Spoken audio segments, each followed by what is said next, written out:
So when he was traveling as a nomad, I have started with life is a celebration, life is very unique, life is very special. As a human we are very gifted and special.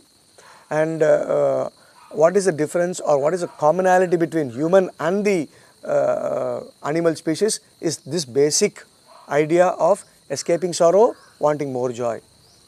And man doesn't stop with basic necessities, he tries to reach his maximum potential.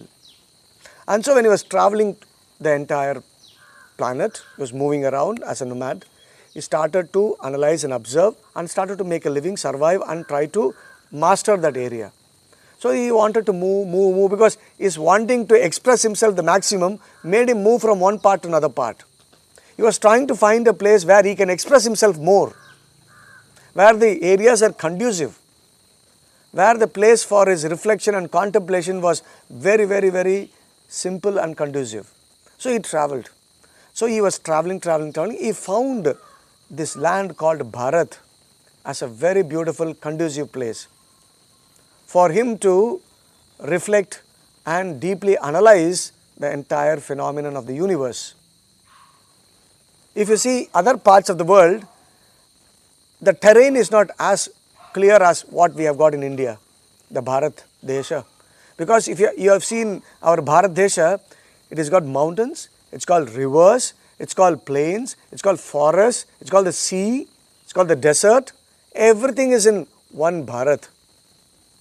So what happened was, when he wanted to survive, it was very easy for him to do agriculture, do cattle rearing. So everything was very easily available. Fishing was available for him, and forest and herbs were available for him. So everything was conducive for him. So he doesn't have to put so much of energy, physical energy for his survival. So the moment the physical energy reduced, he had this energy which he had to express. He started to observe the universal phenomenon. So now this human civilization is trying to understand the nature and trying to bring out the maximum potential, and the entire population has moved here and there, and one bit of population is come to the Bharat Desha. So whatever I was talking in the previous ideas, they are all more of perspective of the Homo sapien evolution, which the Western culture has given to us.